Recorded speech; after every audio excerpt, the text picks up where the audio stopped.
Muito bem, nós estamos aqui para mais um programa nesse canal do YouTube, onde nós estamos gravando os 260 capítulos do Novo Testamento. Cada programa nós procuramos fazer um capítulo, às vezes o capítulo é muito grande, aí nós dividimos o programa, o capítulo em parte A, B ou C, como aconteceu em alguns vídeos atrás, mas normalmente procuramos manter um programa, um capítulo. Você então pode assistir esses programas, esclarecer suas dúvidas, aprender mais da palavra de Deus.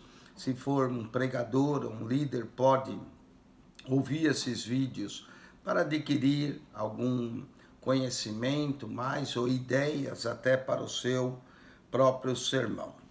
Nós estamos então em Lucas, capítulo de número 20, e nesse capítulo nós estávamos falando que a partir do capítulo 19, verso 28, é a última semana de Jesus na terra. Então, tudo que se passa no capítulo 19, verso 28 em diante, nós vamos ter a última semana de Jesus, que vai culminar na sexta-feira com a sua crucificação e no domingo com a sua ressurreição. Então, de Lucas 19, 28, que é o domingo da entrada triunfal, até Lucas 24, que é o domingo da ressurreição, é um espaço de 8 dias. Então, tudo que acontece de Lucas 19, 28 a Lucas 24 tem a ver com esses 8 dias da última semana, que nós chamamos última semana de Jesus na terra, e essa é a ênfase dos evangelistas. Mateus,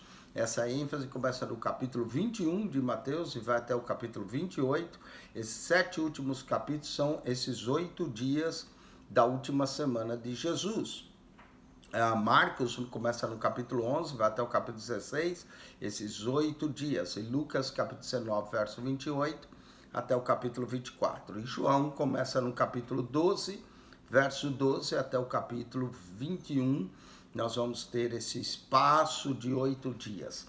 Então, essa é a ênfase dos evangelistas. Se a mesma ênfase fosse dada igualmente nos 3 anos do ministério, um estudioso da Bíblia diz que nós teríamos que acrescentar 8.000 páginas à Bíblia. Muito bem, então Lucas 20, você já sabe que tem a ver com a última semana. O que vai acontecer nesse capítulo, só para te dar uma introdução, vai haver várias perguntas dos escribas e fariseus a Jesus, tentando apanhar Jesus em alguma coisa, tentando apanhar Jesus em algum erro para justificar a sua morte.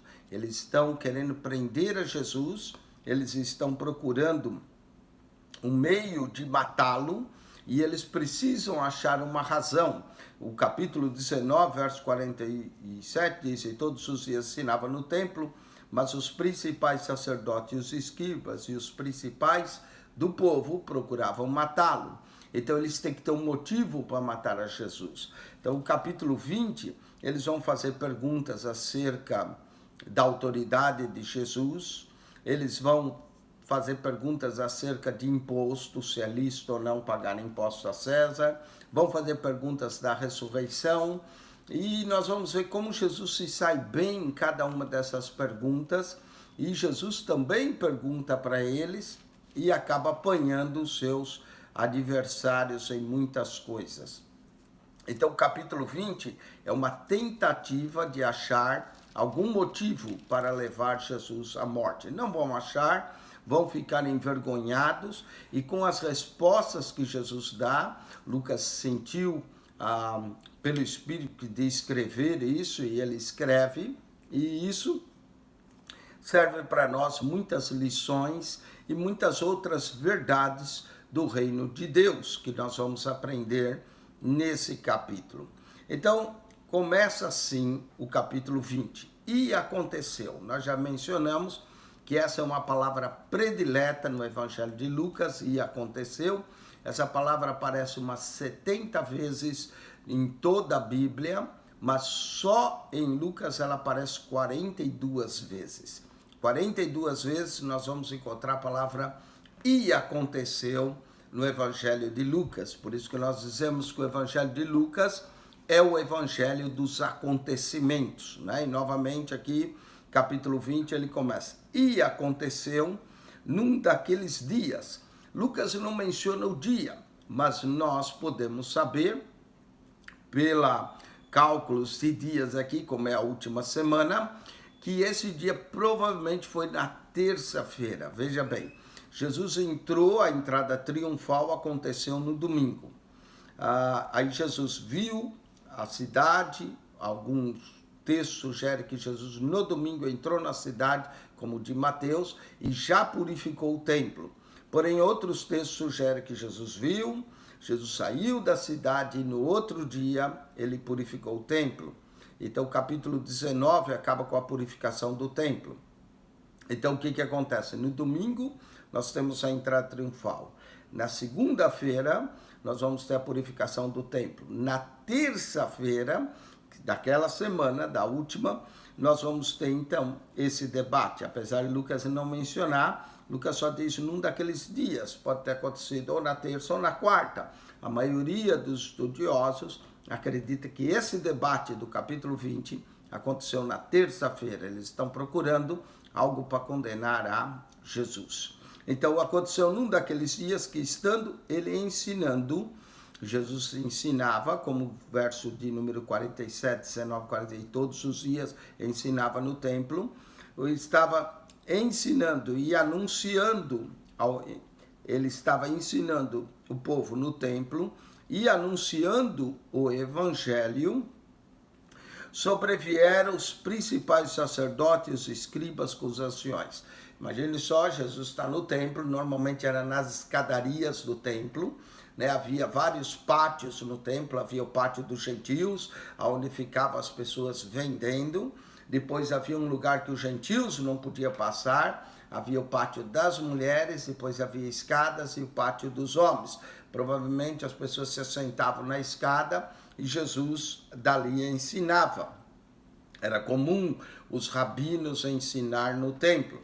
Jesus estava ali ensinando, sobrevieram os principais sacerdotes e os escribas com os anciões. Note, a turma convém um grupo religioso tentando apanhar a Jesus em alguma palavra. E eles vêm a Jesus e falaram-lhe dizendo: dize-nos com que autoridade faz essas coisas? Ou quem te deu essa autoridade? Então a pergunta deles, Jesus está ensinando o templo, Jesus já tinha purificado o templo, virado a mesa dos cambistas um dia atrás. Então eles vêm falar, vamos questionar acerca da autoridade dele. Diz-nos com que autoridade faz essas coisas. E quem é que te deu essa autoridade?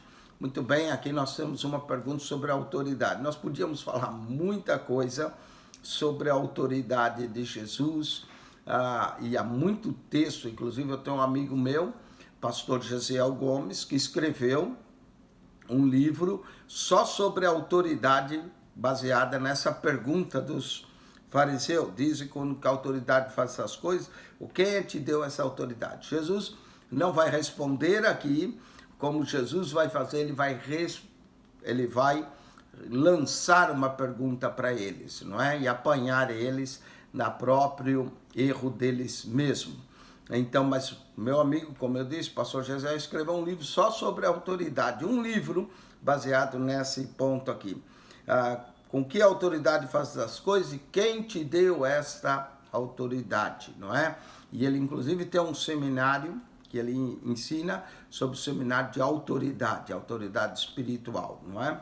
Então, nós poderíamos falar muita coisa, mas vamos ficar no texto, não é? Jesus não vai responder aqui, nós vamos encontrar a autoridade de Jesus em muitos outros textos, mas olha a resposta de Jesus. Jesus podia responder diretamente, eu faço autoridade em nome do meu Pai, quem me deu essa autoridade foi meu Pai. Ele podia dizer qualquer uma dessas respostas, estaria ok dizer. Inclusive no texto de Mateus termina com Jesus dizendo, toda autoridade é me dada nos céus e na terra. Mas olha como Jesus responde, eles queriam saber, Jesus não vai responder direto.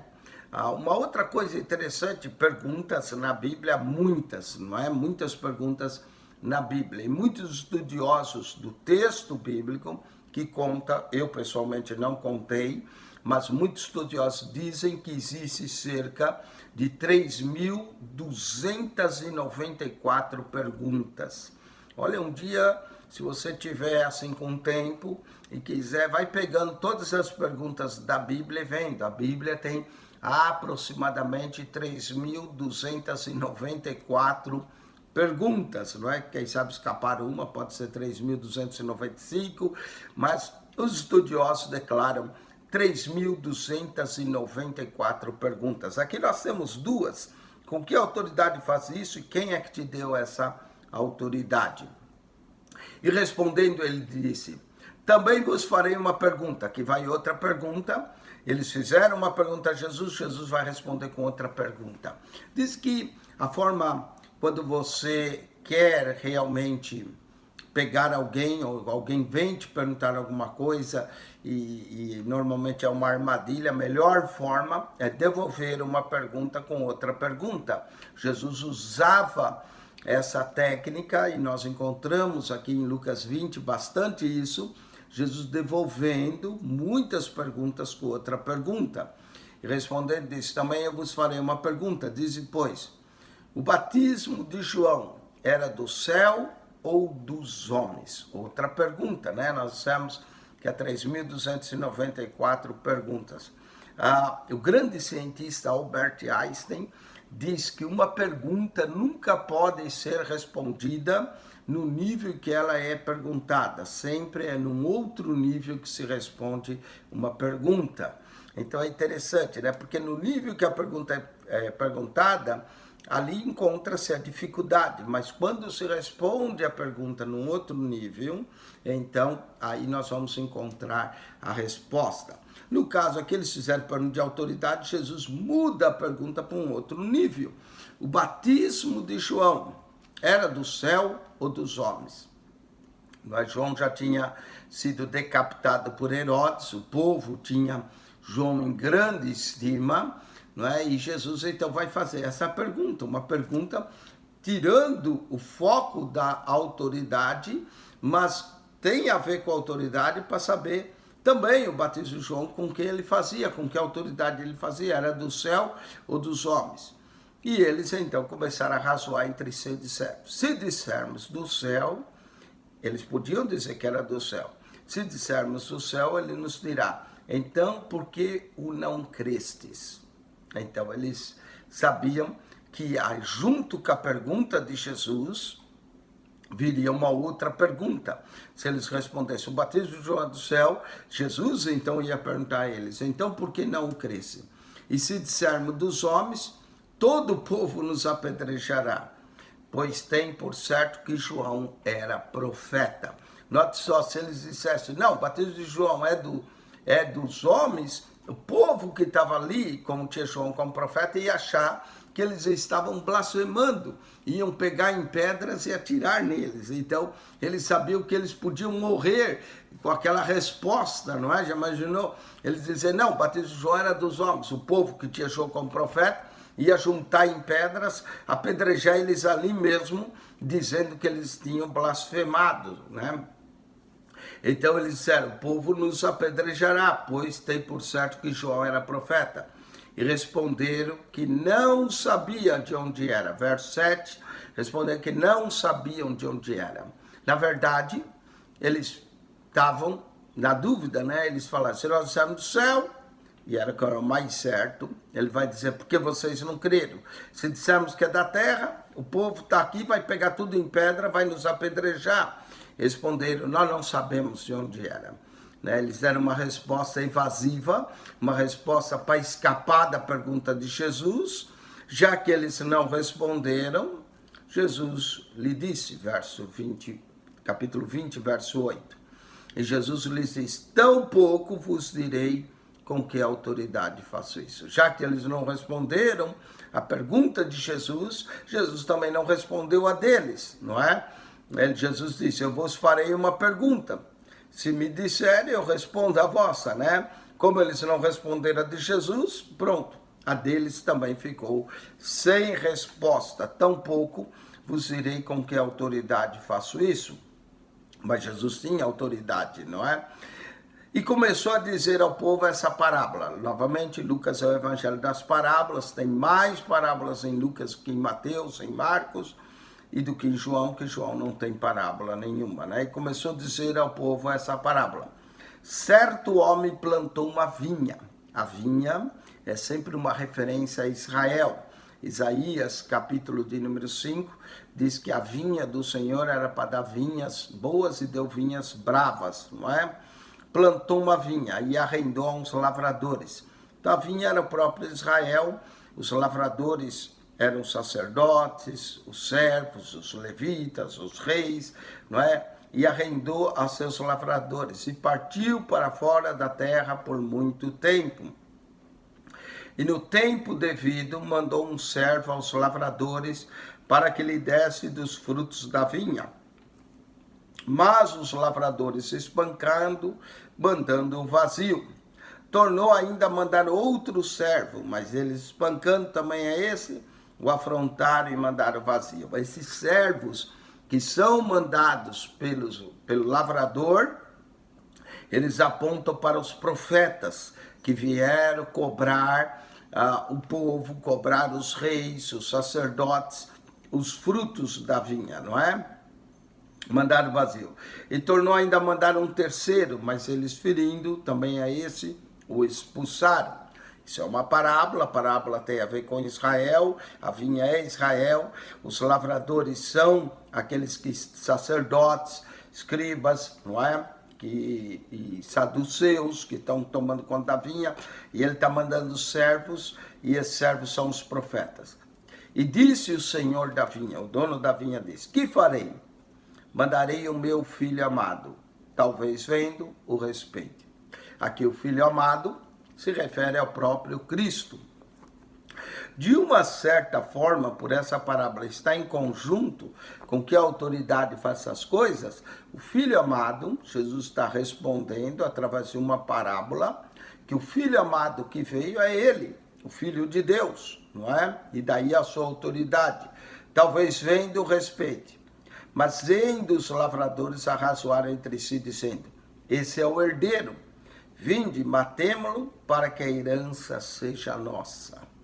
Olha só como esses lavradores eram maus, por isso que é chamada a parábola dos lavradores maus. O homem plantou a vinha, deu para eles cuidar, agora ele se sente o dono da vinha.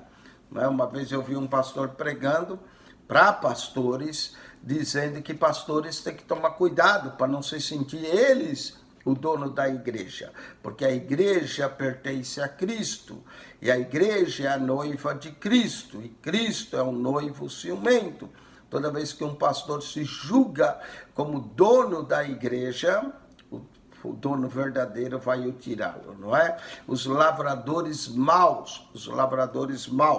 Então, lançando fora da vinha, o mataram. Que lhes fará, pois, o Senhor da vinha? Outra pergunta, nós sabemos que existem 3.294 perguntas. Outra, Jesus então conta a parábola a eles e depois diz, quando vier o Senhor da vinha, o que fará o Senhor da vinha a esses lavradores?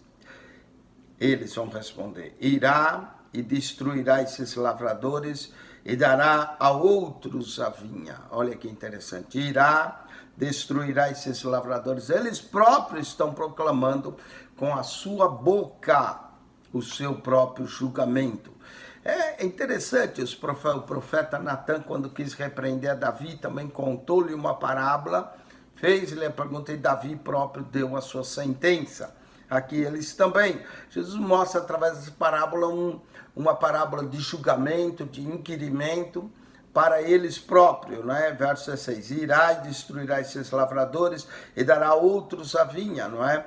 Muitos pregam uma teologia da substituição, baseado nesses versos, que Israel foi substituído pela igreja, mas nós não cremos nessa teologia, nós cremos, quando lemos Romanos 9 a 11, vemos que Paulo responde que Deus não rejeitou o seu povo, não é? Deus ainda tem um remanescente de Israel, Deus ainda tem um propósito com a nação israelita, nós cremos nisso. O próprio Cristo irá voltar depois que ele disser, bendito que vem em nome do Senhor. Então Deus não rejeitou Israel. Então essa teologia da substituição, que ensina que a igreja substituiu Israel, é uma teologia errada, é uma teologia daqueles que querem rejeitar Israel. Deus não rejeitou, precisa ler Romanos 9-11, não é? Irá e dará a outros a vinha. E ouvindo eles isso, disseram, não seja assim. Mas ele, olhando para eles, diz, que é, pois, que está escrito? A pedra que os edificadores reprovaram, esta foi feita cabeça de esquina. Qualquer que cair sobre aquela pedra ficará em pedaços, e aquela sobre quem ela cair será feita em pó. Novamente, essa pedra que os construtores rejeitaram. Outra conclusão da parábola, Jesus veio com a pedra que os construtores rejeitaram.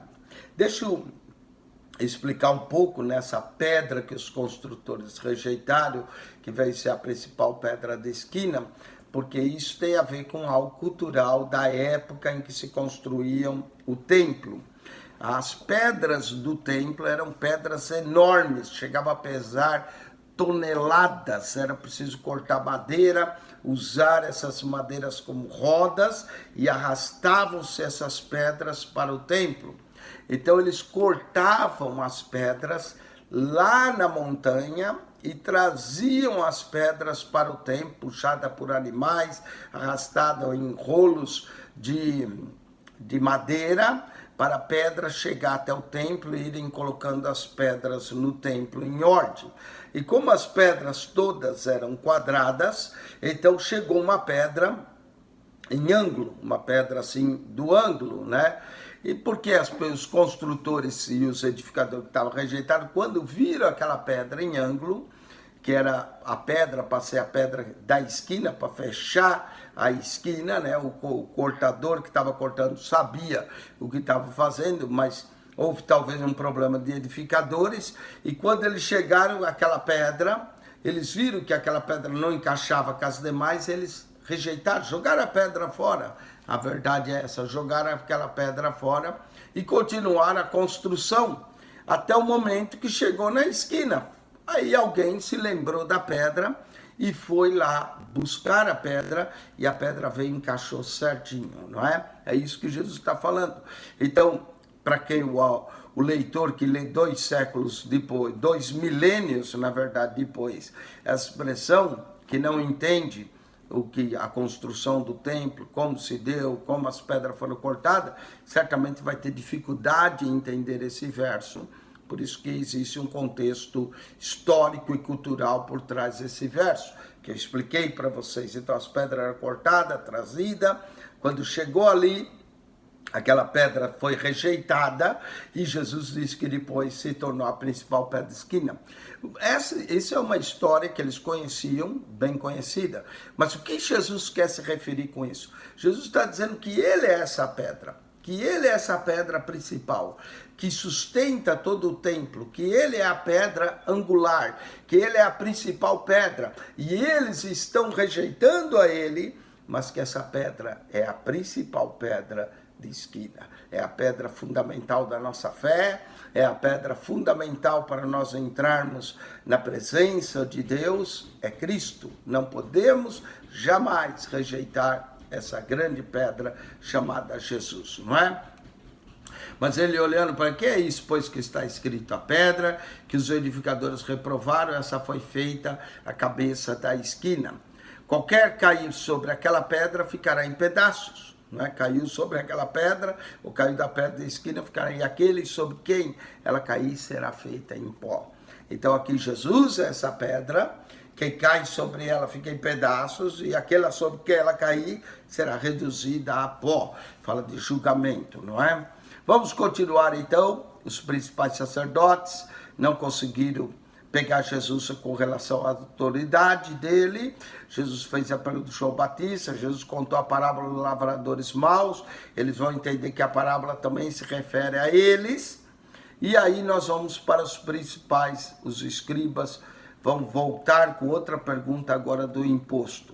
E os versos 19, capítulo 20, verso 19. E os principais sacerdotes e os escribas procuravam lançar mão dele naquela mesma hora, mas temeram o povo, porque Jesus estava ali cercado do povo, porque entenderam que contra eles dissera essa parábola. Qual parábola? A parábola dos lavradores maus, a parábola da pedra, não é? Era contra eles mesmo que Jesus dizia essa parábola. Eles queriam prender, eles entendiam que a parábola se aplicava a eles, que eles eram lavradores maus, que eles eram aqueles que estavam rejeitando a principal pedra de esquina e trazendo debaixo do olho. Eles estavam olhando Jesus todo o tempo. Mandaram espias que se fingiam de justos para o apanharem alguma palavra. Então olha o que eles fizeram, eles recuaram, mandaram agora alguns homens espias para se misturar entre o povo, parecendo muito justos, não é? Homens que queriam ouvir o que Jesus estava falando, para o apanharem alguma palavra, e entregarem à jurisdição e ao poder do governador. Então agora eles querem ver se Jesus é apanhado em alguma palavra, não contra os líderes religiosos, porque esses não conseguiram fazer nada, mas contra o governo, para entregar Jesus para o governador, dizer que Jesus estava se opondo a César, ou ensinando que não deveria pagar tributos a César, não é? O que seria um crime contra Roma. Então, eles mandam esses homens para entregar a jurisdição e o poder do governador. E perguntaram, dizendo, mestre, nós sabemos que falas e ensinas bem e retamente, que não considera a aparência da pessoa, mas ensina com verdade o caminho de Deus. Olha como eles vêm a Jesus, agradando a Jesus, dizendo, e as palavras deles são falsas, porque na verdade eles querem apanhar Jesus em alguma coisa. Mestre, nós sabemos que fala e ensinas bem, né? E retamente, que nos considera a aparência dos homens ou das pessoas, aparência da pessoa, mas ensina com verdade o caminho de Deus. Primeiro eles lançam esse falso elogio a Jesus, apesar que esse falso elogio que sai da boca deles é uma grande verdade. Jesus de fato falava bem, Jesus de fato ensinava bem, Jesus não considerava a aparência da pessoa quando falava e ensinava com verdade o caminho de Deus. Tudo que eles falaram era verdade, não há sequer uma mentira, mas a hipocrisia com que eles falam é que é o problema. Eles querem pegar Jesus, querem adular Jesus, e aí veio a pergunta chave para eles tentar pegar Jesus. É-nos lícito dar tributo a César ou não? Né? Os judeus se opunham a dar tributo, mas quem não pagava sofria as consequências de Roma. Roma era o povo dominador, os judeus eram o povo dominado. Como povo dominador, Roma deixava eles praticar a religião deles, mas eles tinham que pagar imposto. Quem não pagava era preso, era tomado, as coisas eram levadas, não é? E eles querem ver o que Jesus tem a dizer. É-nos lícito dar tributo a César ou não? Primeiro eles elogiaram a Jesus, disseram que ele falava, ensinava bem, que não considerava a aparência dos homens, ensinava com verdade o caminho de Deus. Mas agora eles lançam a pergunta venenosa, a pergunta armadilha, para ver se pegavam a Jesus. Verso 23. E entendendo ele a sua astúcia. Jesus não era pego assim tão fácil. Jesus tinha um discernimento das coisas. E entendendo ele a sua astúcia, disse, por que me tentais? Olha como Jesus respondeu com sabedoria. Mostrai uma moeda. Novamente ele vai responder com sabedoria e vai lançar uma pergunta para os seus opositores. Mostrai-me uma moeda. De quem é a imagem e a inscrição? Eles deram uma moeda e responderam, de César. Disse-lhe então, Jesus faz a pergunta, de quem é essa imagem ou inscrição nessa moeda? Eles vão dizer de César. Jesus vai dizer, então, dai, pois, a César o que é de César e a Deus o que é de Deus. Essa resposta de Jesus, ela é poderosa. A imagem, a inscrição que estava na moeda era de César. Então eles deveriam dar a César que pertencia a César. Mas nós temos algo mais que não está dito aqui explicitamente, mas está implicitamente. A Bíblia tem isso. A Bíblia tem coisas explícitas, que é falado claramente, e aí a Bíblia tem as coisas implícitas, que não foi dito, mas está contida. Presta atenção. Na moeda estava a imagem e a inscrição de César. Então a moeda pertencia a César. Agora vamos na coisa implícita. E o homem, de acordo com Gênesis, foi criado o quê? A imagem e a semelhança de Deus. Enquanto na moeda nós temos a imagem e a inscrição de César, em cada ser humano, em cada pessoa, contém a imagem e a semelhança de Deus. Mesmo que essa imagem e semelhança está obscurecida por causa do pecado, cada ser humano tem a imagem e semelhança.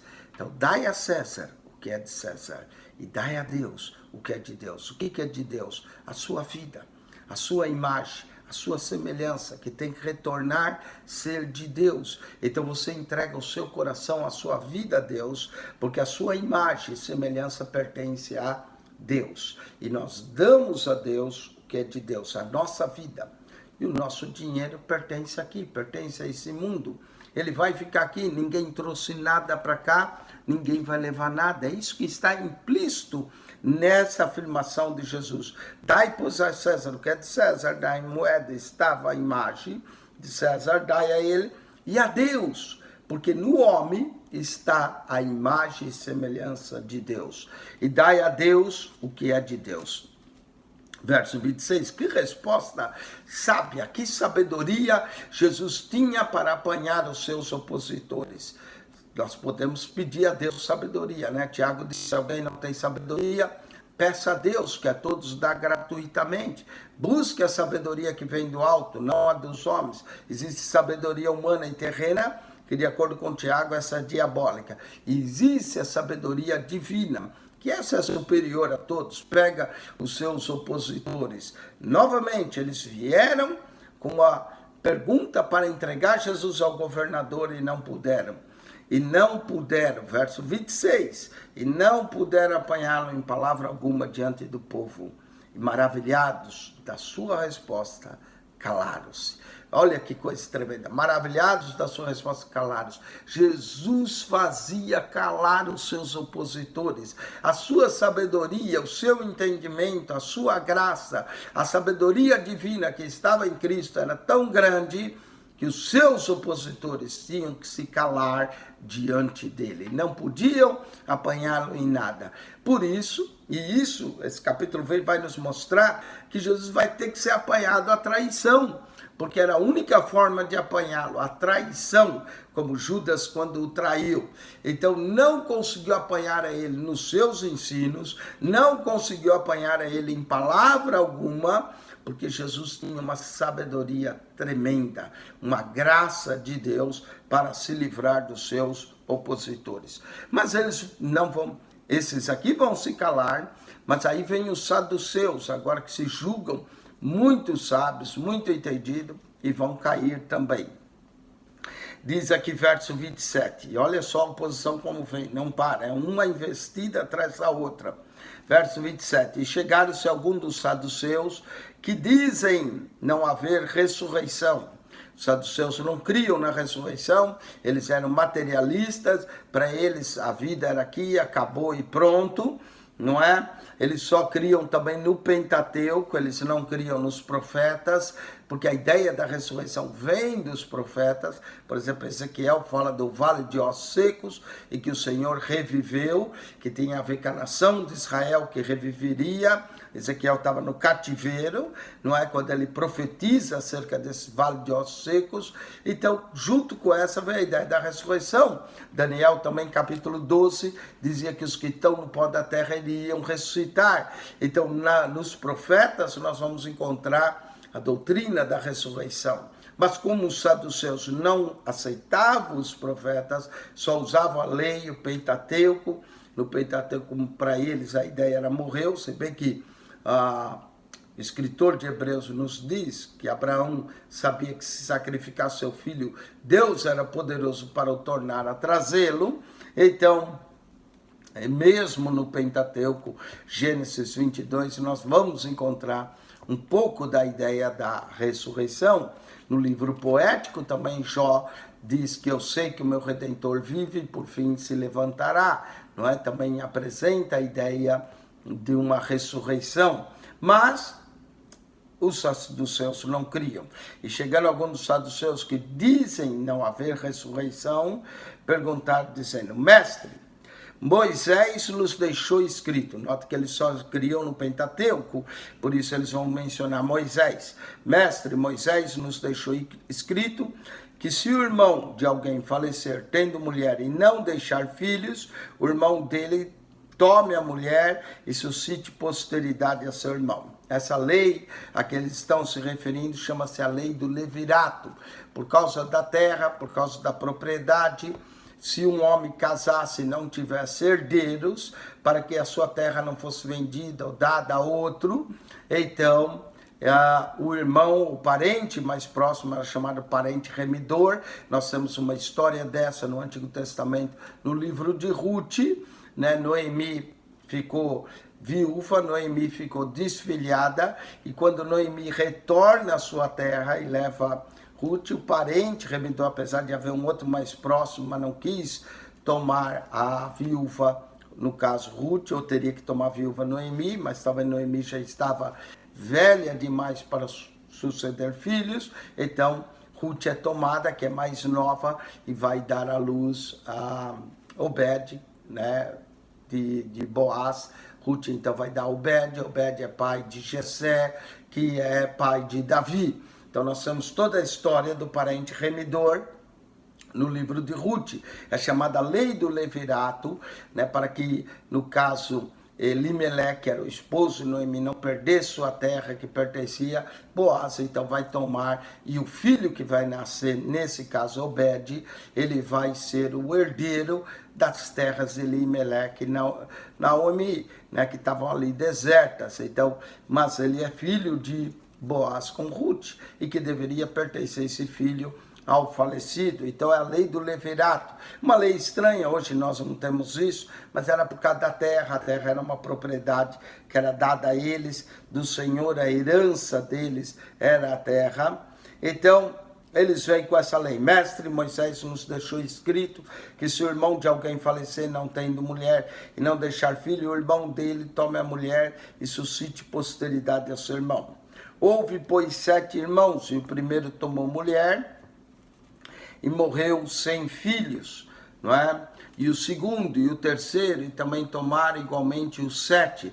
Todos eles morreram e não deixaram filhos. Diz que essa história é uma história real, e parece que existe um paralelo dessa história num livro deuterocanônimo ou apócrifo, que é o livro de Judite. Parece que existe uma história paralela com essa, não é exatamente igual, mas eles vêm, fazem uma pergunta: houve entre nós 7 irmãos, o primeiro tomou mulher, morreu sem filhos, e o segundo e o terceiro tomaram igualmente os 7, todos esses morreram e não deixaram filhos. Ou seja, a mulher tem praticamente 7 maridos, né? Veio o primeiro, tomou, não deu-lhe filhos, morreu, veio o segundo, o terceiro, e assim todos os 7 eram os parentes mais próximos, né? E por último, depois de todos, morreu também a mulher. Portanto, na ressurreição, de qual delas ela será mulher? Pois que os 7 por mulher a tiveram. Veja bem, eles fazem uma pergunta capciosa, talvez é uma pergunta que eles já tinham discutido muito para provar que não havia ressurreição, não é? Por exemplo, essa mulher, e como é que seria então se houvesse ressurreição, como é que seria a vida após a morte, como é que seria essa vida, se a pessoa continua a vida igual, se quem foi casado aqui continua casado lá na vida no além, né? Os muçulmanos, por exemplo, acreditam que quando alguém se mata, uma bomba se explode, ou como fizeram nas Torres Gêmeas, que quando chegar no paraíso vão ter 70 virgens, não é? É a crença deles. Fazer o quê? Eles acreditam que lá vão ter mulheres, vão casar, vão procriar, vão continuar tendo filhos. E muita gente crê nisso, né? Os espíritas creem que se uma pessoa se encontra aqui é porque, quem sabe, em outras vidas passadas também já foram casados, agora os dois reencarnaram e pronto. Né? Tudo ideias humanas, realmente não existe nada disso na Bíblia. E Jesus vai nos ensinar algo também acerca da ressurreição nesse texto. Apesar de as perguntas ser capciosas, é interessante nós notarmos os ensinos que elas têm. Então eles dizem não haver ressurreição. Faz a pergunta e dizem, olha, portanto, na ressurreição de qual será a mulher, pois que os 7 por mulher tiveram. Os saduceus fizeram se perguntar, agora nós apanhamos ele. Agora ele não tem resposta para essa. Essa agora é difícil ele responder, né? Os saduceus talvez pensar nisso. E respondendo, Jesus disse, os filhos desse mundo casam-se e dão-se em casamento. Mas os que forem havidos por digno de alcançar o mundo vindouro, note que a pessoa tem que ser digna, e a ressurreição dos mortos, não hão de casar, nem ser dados em casamento. Isso aqui é algo totalmente revolucionário que Jesus ensinou. Primeiro, casamento é para essa vida. Jesus deixou claro, na vida vindoura, não há necessidade de casar, não há necessidade de continuar a procriação. Procriação, que é um dos propósitos do casamento, além de prover a felicidade para os dois, mas o principal é a procriação, não é? Nessa vida, nós temos essa procriação, mas depois já não precisa mais. Esses dias eu estava vendo algo, por exemplo, você, para ter nascido, às vezes é um milagre. Você não sabe quantas pessoas foram envolvidas no teu nascimento. E nós, às vezes, não pensamos nisso. Mas cada indivíduo precisa de 2 pais envolvidos, né? Um pai e uma mãe, para que ele venha. Então, é preciso 2 pessoas para que saia um. Se você pensar nos seus avós, é preciso 4. Porque são 2 do seu pai, 2 da sua mãe. Então, são envolvidos para que você nasça 4 pessoas. Olhando só 2 gerações. Se você pensar nos seus bisavós, nós já estamos falando em 8. Se você pensar nos teus trisavós, nós estamos falando em 16. Se você pensar nos seus tataravós, nós estamos falando em 32. Nos seus pentavós, 64 e assim por diante. Se nós formos 10 gerações, vai precisar 4.096 pessoas para que eu e você existissem. Já pensou nisso? Que coisa maravilhosa, não é? Em termos da procriação, para cada pessoa é preciso 2 pais, 4 avós, 8 bisavós e assim por diante, 16 trisavós, e vai nessa progressão 10 gerações de 4.096 pessoas que é necessário envolvidas para que você existisse. Que coisa tremenda, que coisa maravilhosa, não é? O negócio das gerações. Mas os que forem dignos de alcançar o mundo vindouro não se casam nem se dão em casamento. Porque já não pode mais morrer. Olha que coisa interessante. A vida vindoura já não pode mais morrer, pois são iguais aos anjos e são filhos de Deus, sendo filhos da ressurreição. Aqui tem outro ensino maravilhoso. Muita gente diz, meu pai morreu, quando eu chegar lá no céu vou ver meu pai. Minha mãe morreu, quando eu chegar lá. Seu pai, sua mãe, foi seu pai e sua mãe aqui. No céu não há pai, não há mãe. Não há irmão. Todos nós, na verdade, seremos irmãos no céu. Todos nós seremos filhos e único Pai de Deus, não é? Então, nós